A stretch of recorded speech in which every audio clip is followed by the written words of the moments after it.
Então, esse é um caso de uma paciente de sexo feminino, 44 anos. Há 2 anos ela apresenta um quadro de queimação retroesternal intermitente, sendo que no último ano ela passou a apresentar esse quadro de queimação retroesternal diário, uma piora logo após a ingesta de alimentos condimentados e ácidos, e eventualmente ela parece que a comida, ela se referia que ela sentia que a comida tinha dificuldade para descer, parecia uma disfagia intermitente. Refere que após feito uma endoscopia, ela usou pantoprazol 40 miligramas por 8 semanas, e depois por mais 20 semanas, aliás, 20 miligramas por mais 4 semanas, mas como ela não observou melhora, ela parou a medicação. Na época, a endoscopia mostrava só uma gastrite leve, e ela estava preocupada se ela não tinha, ela veio no consultório referenciada, preocupada se ela não tinha uma doença mais grave que não tinha sido diagnosticada. Na investigação mais ativa e tentando entender um pouco melhor o cenário mais integral da vida da paciente, ela negava regurgitação, eructação, dor torácica, tosse ou pigarro, negava dor ou distensão abdominal e não tinha constipação intestinal, tinha um hábito intestinal diário. Em termos de exames relevantes, como eu tinha dito anteriormente, ela tinha feito há 1 ano atrás uma endoscopia que tinha mostrado uma gastrite anantemática leve, uma pesquisa de H. pylori negativo. De antecedentes, ela era uma paciente que tinha um histórico de 2 gestações, com partos normais, e refere que tinha fibromialgia, mas que atualmente ela não estava usando nenhuma medicação, porque ela não gosta de tomar remédios, não gosta de tomar medicação. Mas a gente às vezes vê muito no consultório, não gosto muito de tomar remédio, evito tomar remédio, tem uns que tomam em excesso, outros que tomam de menos, né, às vezes, né. De hábitos de vida e contexto psicológico, era uma paciente que era vegetariana já há 10 anos, não ingeria bebidas alcoólicas, negava tabagismo, praticava regularmente yoga e meditação. Profissional, ela é neuropsicóloga e referia uma sobrecarga de trabalho no último ano, além de ter iniciado um doutorado, que estava gerando um pouco mais de ansiedade nela. Referia que o marido também estava desempregado e que, nesse sentido, se sentia muito cansada, mais cansada do que o habitual, e que mesmo assim, mesmo estando cansada, às vezes, em alguns momentos, apresentava noites em que tinha insônia. Então, essa era a visão geral dessa paciente. Então, diante disso que eu acabei de contar para vocês, o que fazer? Iniciar um novo ciclo de tratamento com o mesmo IBP por 12 semanas e realizar a retirada gradual? Trocar o IBP, tratar por 12 semanas e realizar a retirada gradual?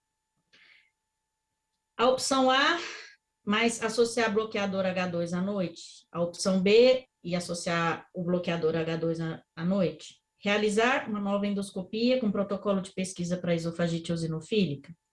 Realizar endoscopia com protocolo de pesquisa para esofagite eosinofílica, manometria esofágica e pH-metria. Então, quais das opções vocês escolheriam para conduzir essa paciente agora? Coisa boa. Professor, o que o senhor acha? Gosta desse tema? Goião, trata-se de uma paciente feminina extremamente ansiosa, né? E nesse contexto aí, eu tenho a impressão que eu faria a letra E. Só a letra E ou a letra F, professor? Não, ainda é a E. Eu olharia esse esôfago primeiro para depois ir para a parte funcional. Vamos ver o que a turma está achando aí, Fábio. Eu também. Eu concordo, eu também. Eu também faria isso. Vamos ver que nossos amigos todos estão votando. Mas o que é interessante, que a gente tem que chamar atenção, é protocolo para esofagite eosinofílica. Nós estamos vendo, Carlinha, é uma paciente que está aí com um quadro arrastado, já em uso de BP, para falar se ela é refratária ou não, responsiva ou não. Às vezes a gente coloca um carimbo e muitas vezes não não coloca esse paciente dentro de um fenótipo adequado, né? E sempre lembrar, esse paciente que não tem uma manifestação prolongada e não tem uma lesão esofágica, a biópsia realmente tem que ser lembrada sempre, cada vez mais comum no nosso meio. Carlinha, sinto muito dizer para todos vocês, mas nossos colegas estão um pouco mais invasivos, 83% na F de Fábio. Que, na moral, assim, eu faria F. Eu não sei se eu induzi todo mundo a fazer. Mas vamos lá, Carlinha. Na verdade, assim, ó, essa é uma paciente que tem um sintoma típico, né? Tem um sintoma típico, que é um sintoma de pirose, que chama a atenção o perfil psicológico mais ansioso, né? Apesar dela tentar se mostrar, faz meditação, yoga, enfim, mas realmente está apresentando um perfil mais ansioso, que tem uma certa resistência ao uso de medicamentos, interrompeu o uso do IBP, né? Não voltou a questionar isso, só foi questionar isso novamente quando já estava com mais sintomas e mais desconforto. Referiu durante a consulta de que não gosta de ficar usando medicamentos, relatou uma preocupação de estar apresentando uma doença mais grave. Então, nesses pacientes, e tem um sintoma que me chamou um pouco mais a atenção, é o fato dessa paciente, nos últimos meses, apresentar alguns episódios me parece, de uma disfagia intermitente. Então, isso faz com que eu não faça uma proposta de tratamento, novamente, com medicamentos, principalmente com o medicamento que ela já tinha utilizado anteriormente, né, e proponha alguma coisa no sentido de melhorar o diagnóstico que ela está apresentando. Porque para esses pacientes, primeiro a gente precisa enfatizar que provavelmente não é uma doença grave, né, mas é importante que a gente também realize alguns exames para que a gente possa dar essa segurança para o paciente e criar um vínculo de confiabilidade para que esse paciente a gente possa propor um tratamento melhor para a resolução dessas questões. Então, assim, eu procuraria inicialmente a endoscopia, ela realizou a endoscopia, eu solicitei a endoscopia com um protocolo de biópsia para esofagite eosinofílica, e a endoscopia veio normal, sem esofagite erosiva, e a biópsia negativa para esofagite eosinofílica. Essa endoscopia foi realizada, essa paciente não estava em uso de IBP já há mais de 6 meses, então foi um exame realizado sem a vigência do uso do IBP, o que também é um dado importante no que concerne a avaliação da esofagite erosiva. E aí? O que nós vamos fazer com ela agora? Agora vamos fazer a manometria, pH-metria, é isso? Acho que eu não vou nem fazer as perguntas, né, Fábio? Agora já iria direto. Né? Agora já está respondido, não precisa já está nem... respondido. Segue à frente. O que você... O pessoal já respondeu já antes. Respondeu por você. Então, assim, quando a gente avalia o paciente com pirose, é importante que a gente tenha em mente que, no que concerne pirose e doença do refluxo, apenas 54% dos pacientes têm doença do refluxo efetivamente comprovada. Então, o paciente com uma pirose, quando faz uma investigação, só 54%, ou um pouco mais da metade, tem a doença do refluxo efetivamente comprovada, mas uma boa parcela não tem. E todos esses são os diagnósticos diferenciais quando a gente está diante de um paciente com pirose funcional. Especificamente para essa paciente, nós ficaríamos com a hipótese de uma doença do refluxo não erosiva, pirose funcional, hipersensibilidade ao refluxo, já descartada a esofagite eosinofílica, por isso que eu não sinalizei. Talvez a possibilidade, pela questão de uma disfagia intermitente de alguma calásia ou algum distúrbio motor do esôfago ainda não completamente expresso ou não diagnosticado, já descartada através da endoscopia a esofagite infecciosa e medicamentosa, poderia ter uma possibilidade de gastroparesia, mas a paciente não tinha sintomas de náuseas e vômitos, o sintoma dela específico era a pirose, né? também o mesmo tipo de raciocínio, talvez para dispepsia funcional, com uma eructação excessiva também não, a paciente negava a eructação, e síndrome de ruminação também não, a paciente não tinha queixa de regurgitação, muito menos os comemorativos mais específicos de uma suspeita de síndrome de ruminação, que é aquela quadro clínico que chama a atenção quando o paciente regurgita, sente o sabor do alimento, tem até, de certa forma, relata até um certo satisfação com isso e volta a engolir esse alimento. Bom, daí, dentro desse raciocínio, quando nós vamos investigar a pirose, esse é um trabalho clássico, né, publicado em 2017, mas que é muito, muito explicativo. Quando nós estamos diante de um paciente com pirose, realizamos a endoscopia, em torno de mais ou menos 30% desses pacientes vão apresentar esofagite erosiva, em torno de 70% tem uma endoscopia normal. Quando nós estamos diante de um paciente com endoscopia normal, e no caso dessa paciente também, já descartada a esofagite eosinofílica, nós vamos buscar a monitorização esofágica, através, por exemplo, nesse trabalho, de um exame de pH-metria. Realizada a pH-metria, em torno de 50% desses pacientes vão apresentar um teste de pH com um tempo total de exposição ácida acima de 6%, comprovando a doença do refluxo não erosiva.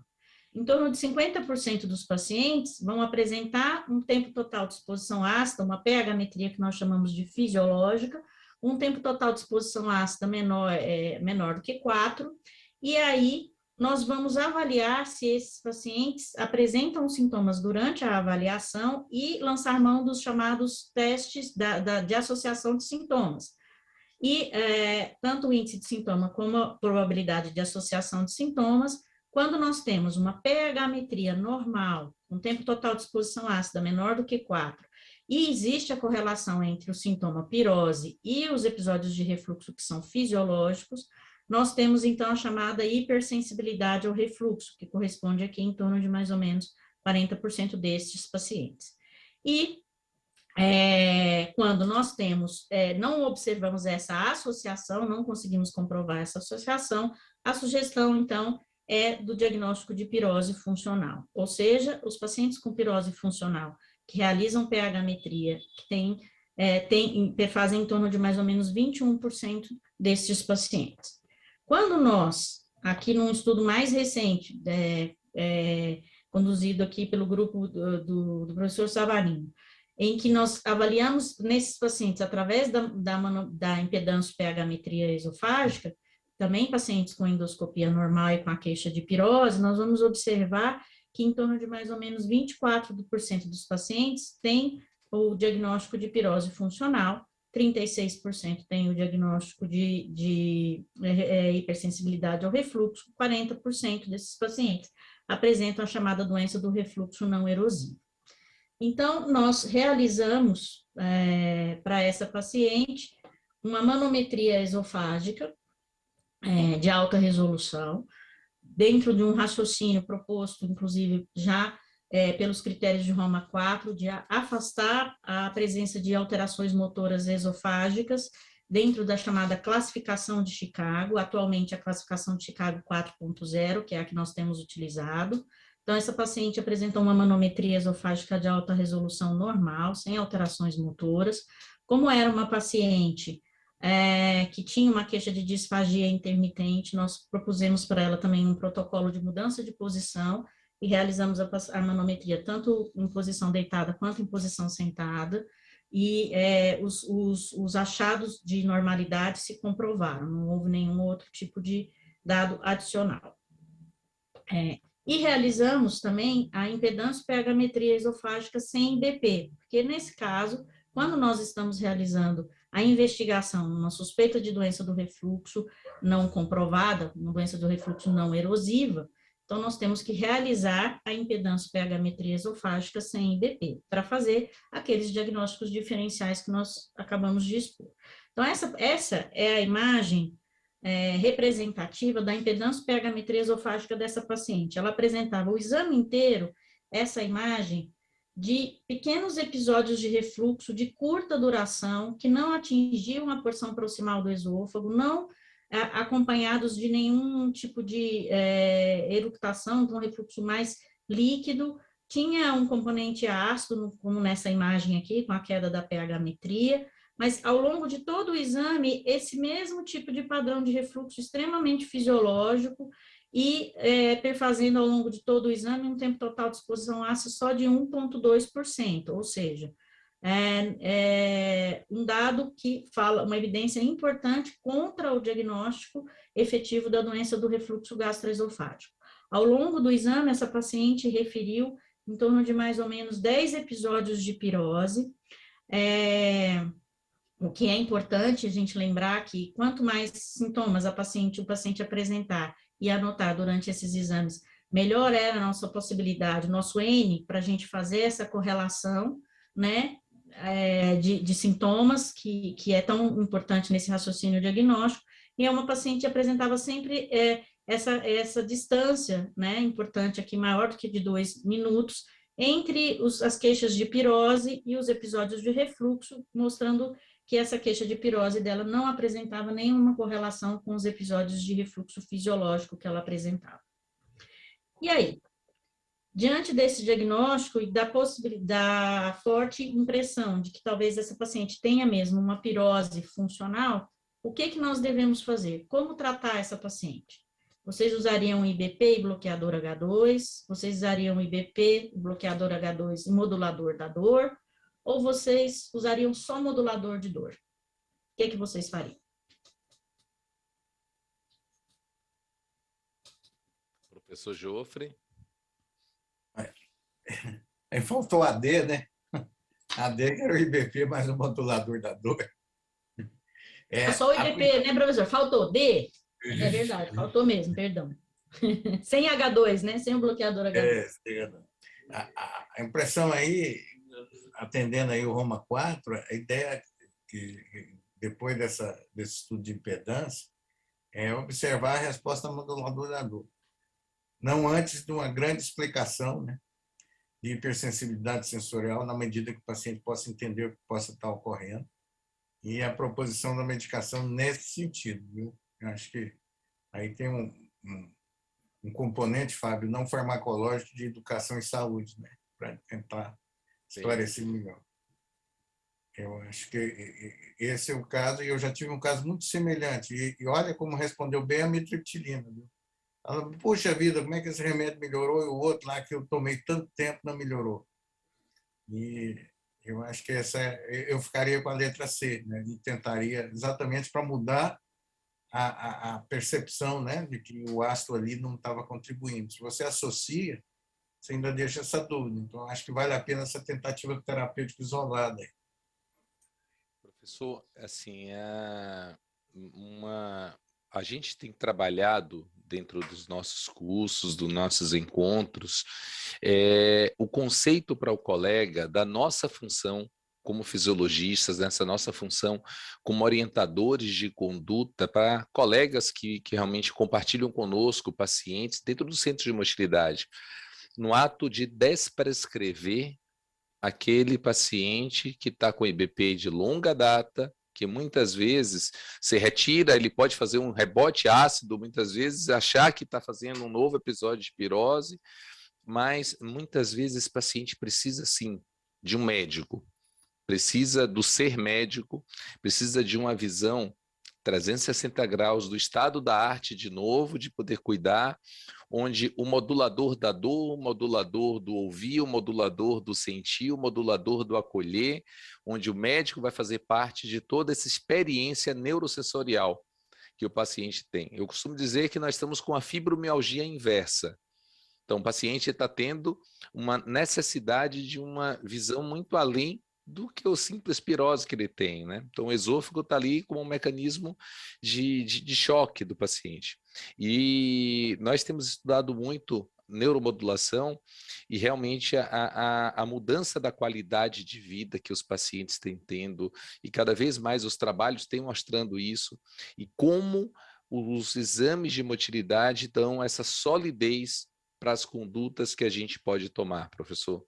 Uma paciente como essa foi estudada, a gente sabe da interface, sabe que está passando fora dos 2 minutos entre um episódio pequeno que ela tenha de refluxo fisiológico que não tem uma menor correspondência sintomática com o episódio que ela tem. Então, realmente trabalhar nesse mecanismo neurosensorial, lembrar que esse paciente está vindo na hipervigilância, na hipersensibilidade, vindo agora pós-Covid. Então, muitos vão estar aumentando mais ainda seu grau de estresse dentro do esôfago. E o domínio desses neuromoduladores para cada grupo de paciente que vem apresentar, que a gente também vai ter fenótipos neuropsicológicos para cada pirose funcional. Esse é o que eu observo muito, professor. Fábio, eu aprendi uma coisa com você que não é só neuromodulação, é psicomodulação, né? Integrativa. Exatamente. É a neurogastroenterologia integrativa. E aí, Carlinha?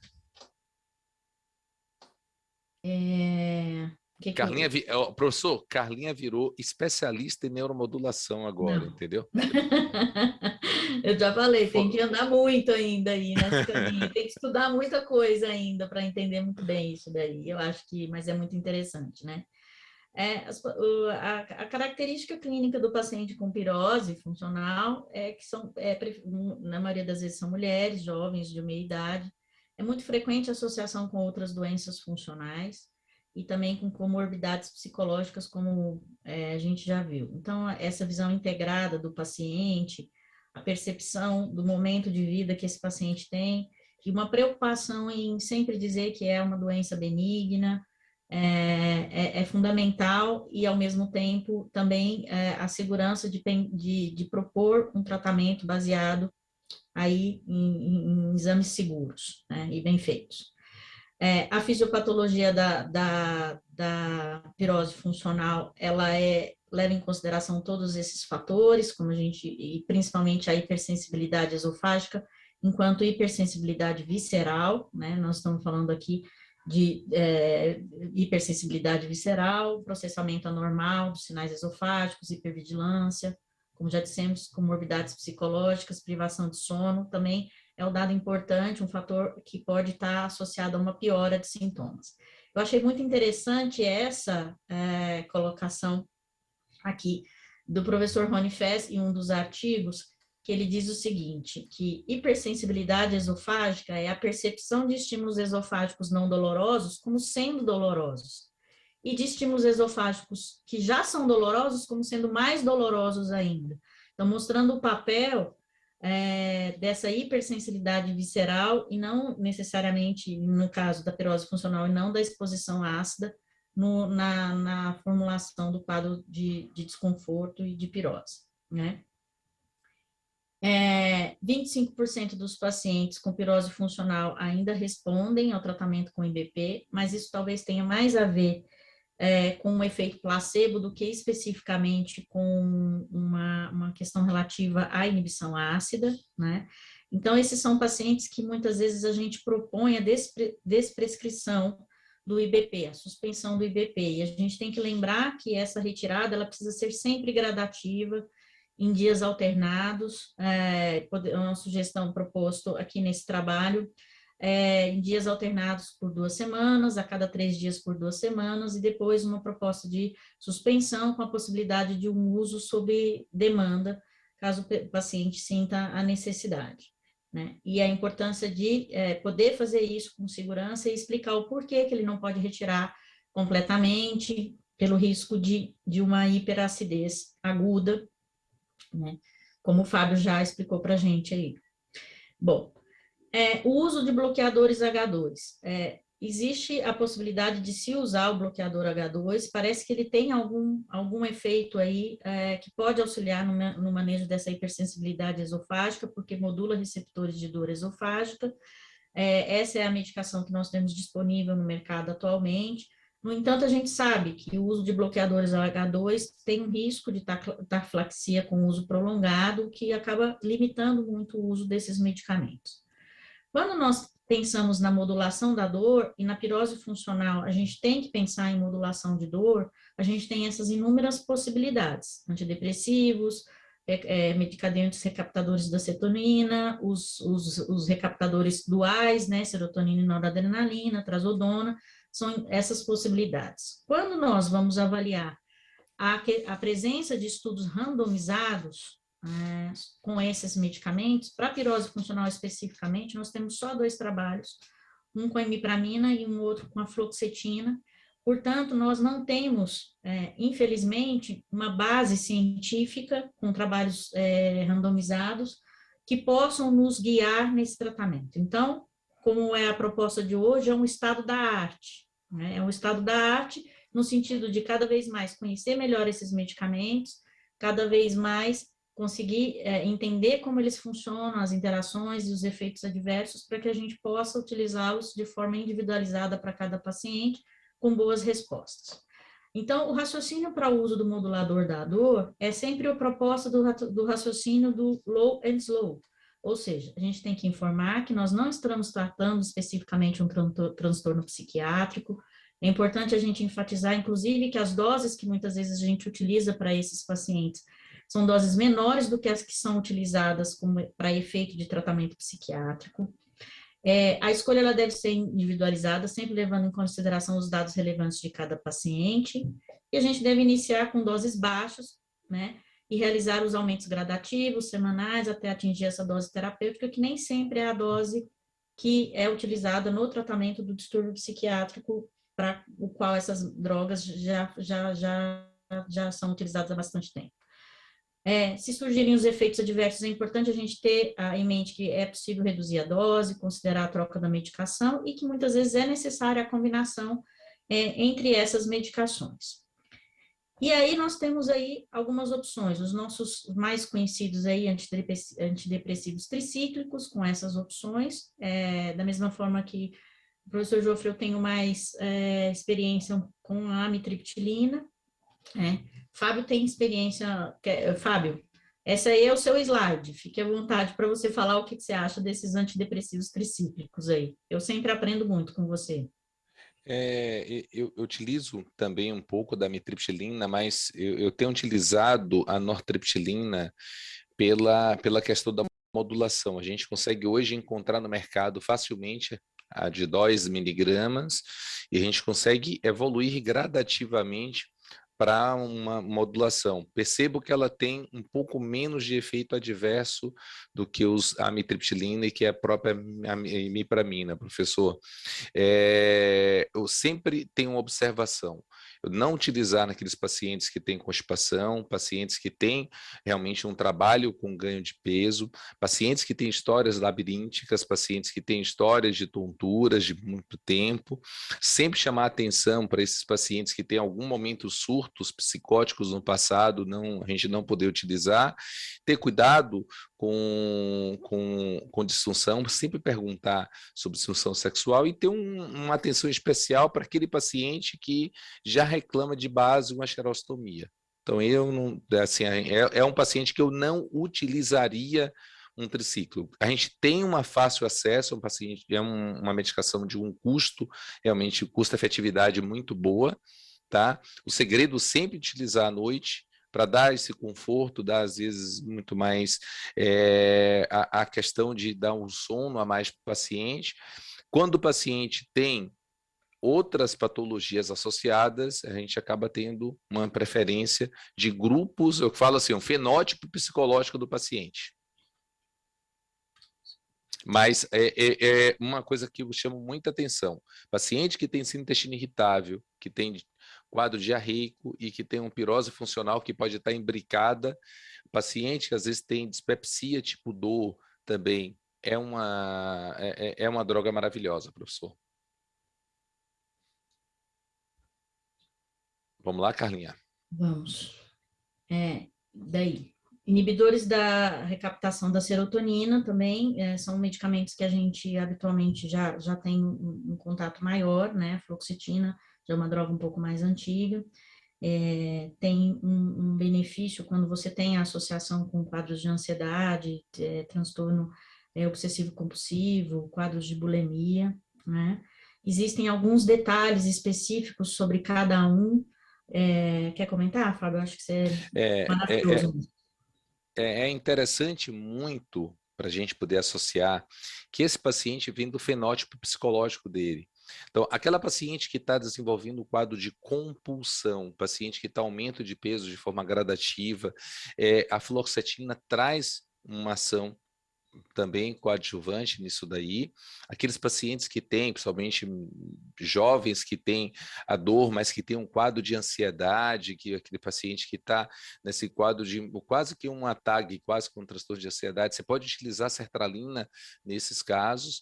Pacientes que apresentam um fenótipo de pânico, de medo, de angústia, de retração, às vezes um rebaixamento do quadro do embotamento social, o escitalopram de forma progressiva, você começando com doses minúsculas de 3 miligramas, depois 6, depois 9, e aí atingido 10 miligramas, tem um efeito extraordinário também. A paroxetina é uma ação que realmente pacientes que têm ansiedade, pacientes que têm um quadro muito mais de estresse, pacientes que têm irritabilidade e associado a um paciente que responde maravilhosamente bem. A gente tem que ter sempre atenção, perguntar sempre se o paciente teve algum surto em algum momento de desvio de pensamento, se o paciente teve algum surto psicótico, se teve, eu costumo dizer, algum momento sua mente saiu da direção, você pensou algo contra você, você pensou algo contra a deformidade do seu próprio corpo, esse é um paciente que precisa de avaliação psiquiátrica primeiro. Outra coisa, é só chamando a atenção, Carla, rapidinho, mulheres jovens, tenham atenção, porque a fluoxetina tem uma queda da libido, de forma importante, tá? O escitalopram tem um aumento de peso, então, é relacionado muito com isso. Então, pacientes que estão com baixo peso, pacientes que não estão realmente com perda progressiva, pacientes que estão com intolerância alimentar, o escitalopram é uma droga maravilhosa. Sempre eu gosto também, professor, de associar, quando o paciente tem dispepsia, associar o escitalopram com a buspirona. O paciente melhora a acomodação gástrica, melhora o transtorno de ansiedade, não ceda, mantém um paciente vigil durante o dia, ele tem uma boa resposta, diminui a irritabilidade e o paciente consegue fazer uma neuromodulação completa.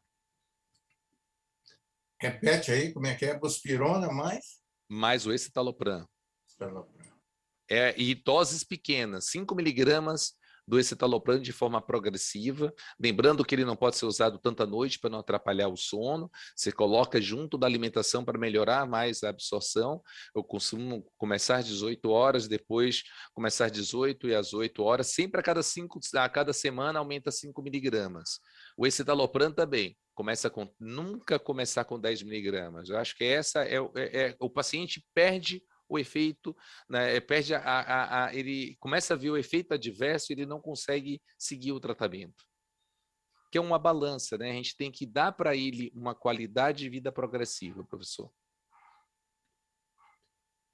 E aí, nós temos aí as chamadas drogas emergentes, não é isso? A duloxetina. Fábio, acho que você pode... É uma aula dividida, fica à vontade, que você fala muito melhor do que isso. Temos, assim, o que temos cada vez mais que observar?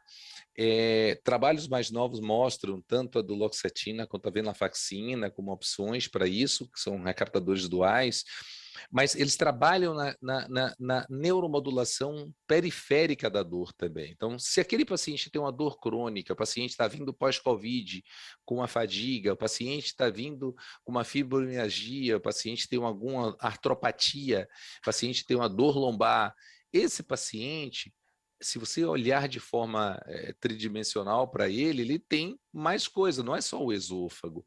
A duloxetina consegue ter uma ação maravilhosa, que esse paciente controla a ansiedade e controla a dor também, tá? Então, é um efeito que ele vai de forma dual, de noradrenérgico e serotoninérgico, por vias descendentes inibitórias, isso é fabuloso, tá? É uma coisa que é muito comum, a gente tem que tomar um cuidado, porque tem que dar pela manhã, porque ele provoca insônia. Tá?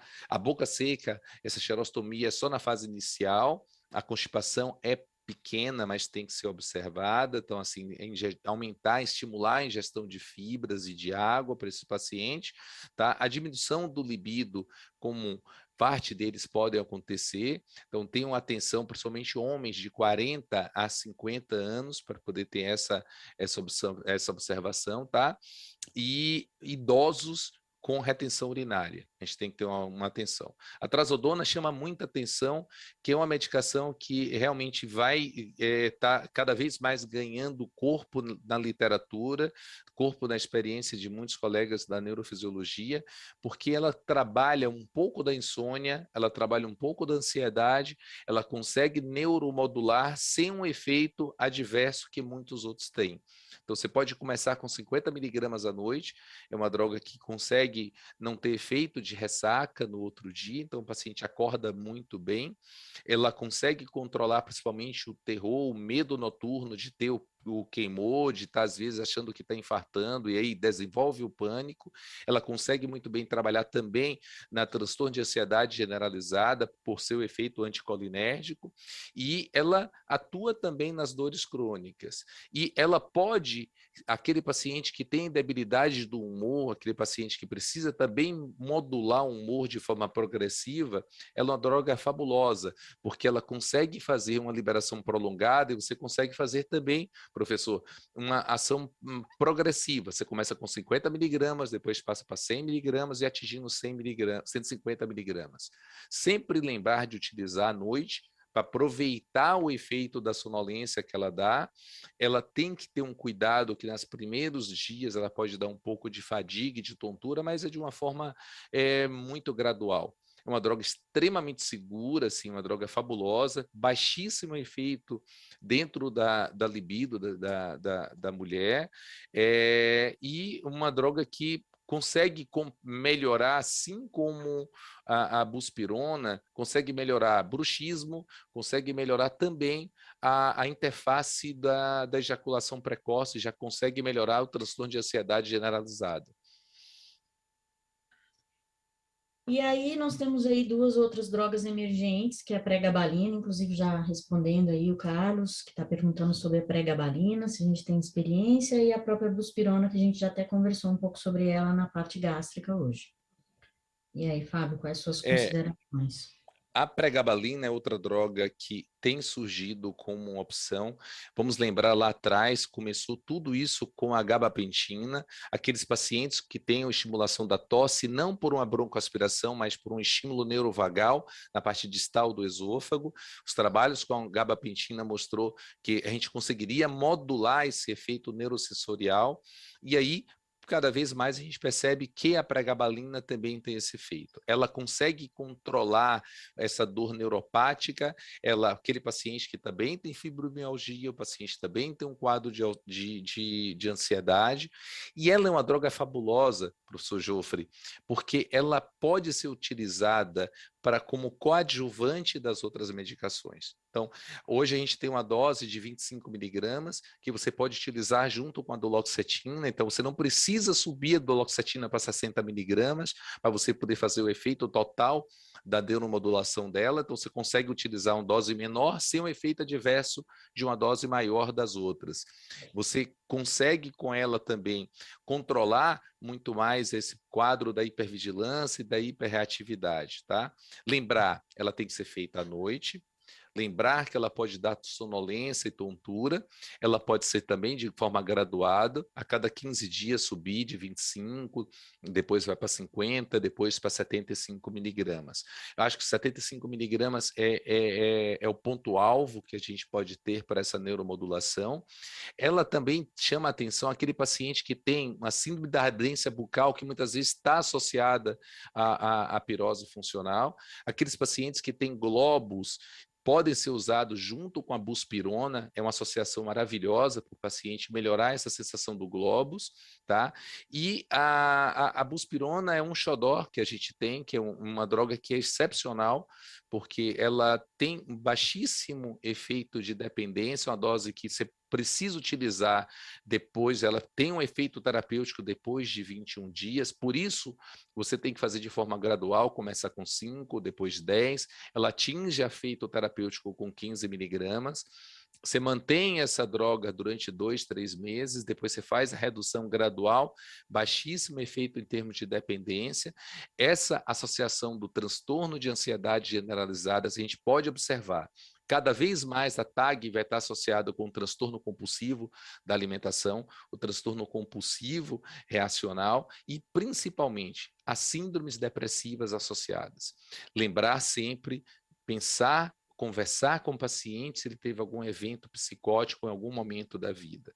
Tenha cuidado só com a buspirona para aquelas mulheres que estão passando por uma fase mais de irritabilidade. Uma paciente que está com muito mais angústia, essa é uma paciente que a gente tem que ter um cuidado, precisa associar com uma outra droga.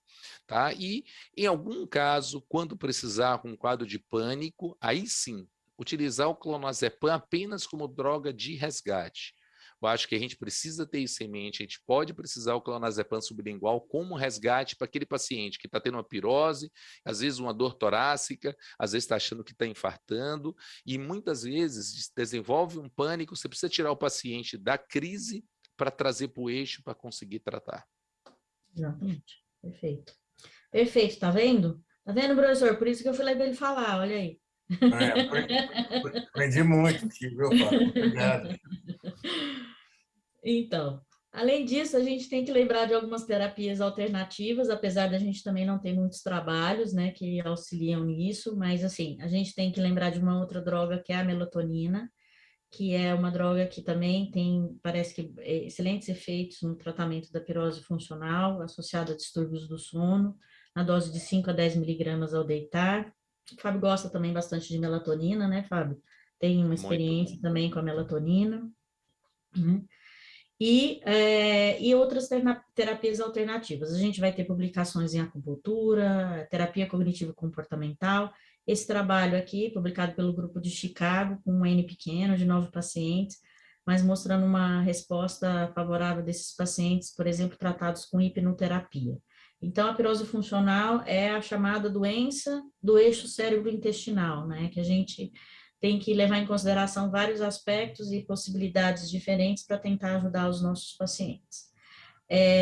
O tratamento proposto para essa paciente foi, além de toda a conversa que nós já dissemos, é uma paciente que era neuropsi, então uma paciente que tinha conhecimento sobre todas essas medicações. Nós entramos em contato com o psiquiatra que a acompanhava e também com o reumatologista que acompanhava, porque uma paciente também com quadro de fibromialgia, e em comum acordo ficou a proposta da duloxetina, 30 miligramas de manhã, associada à pré-gabalina, inicialmente 25 miligramas à noite. É uma paciente, lembre-se, é uma paciente que tinha medo de usar medicação, não gostava de usar muitos medicamentos, então a gente começou sempre com uma dose menor. Também foi sugerido pelo próprio psiquiatra, por mim, enfim, também, a questão de fazer uma psicoterapia para poder conseguir lidar melhor com as questões atuais que estavam gerando uma maior ansiedade para essa paciente, já um tratamento um pouco mais prolongado do que é proposto habitualmente pelos americanos, que é a terapia cognitivo-comportamental, uma psicoterapia um pouco mais voltada para questões mais profundas, não só a questão do tratamento da dor especificamente,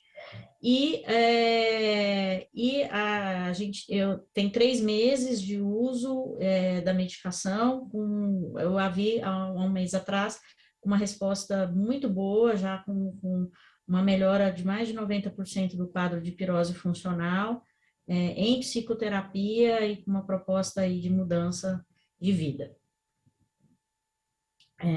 Acho que é isso, acho que a gente podia conversar. Tem algumas perguntas aqui.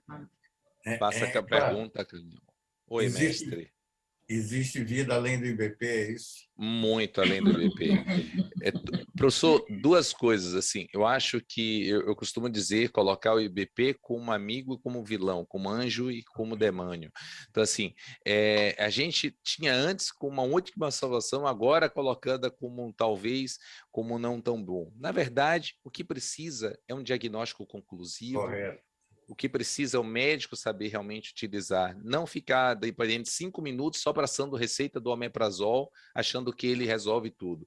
Eu lembro de meu professor Fael, há muito tempo atrás, ele falava, não sabe o que tem, Merticortem. Fábio, a ideia de explicar a hipersensibilidade sensorial no esôfago é até um pouquinho mais difícil, mas no estômago eu vou te sugerir uma. Eu digo, costumo dizer assim, minha senhora, se a senhora toma uma sopinha, seu estômago acha que é uma feijoada. Se a senhora come uma feijoada, ele perde a cabeça. Ele tem Carlinha, o que a gente tem pelo adiantar da hora? Selecione o uma Delano mensagem. falando que ele não mais consulta psiquiatra, só consulta você. Fora o Delano, o Carlos está perguntando assim, Fábio, como que você trabalha com a subdose, quando você tem só comprimido? Você acha que seria interessante os laboratórios usar gotas, manipular? O escitalopram já é gotas. Essa é a vantagem. O escitalopram pode fazer gotas. Já os outros, você trabalha hoje, a pregabalina já desceu para 25 miligramas, ou então mandar manipular, como o professor Joffre falou, que não vem a bula. Tem essa grande vantagem.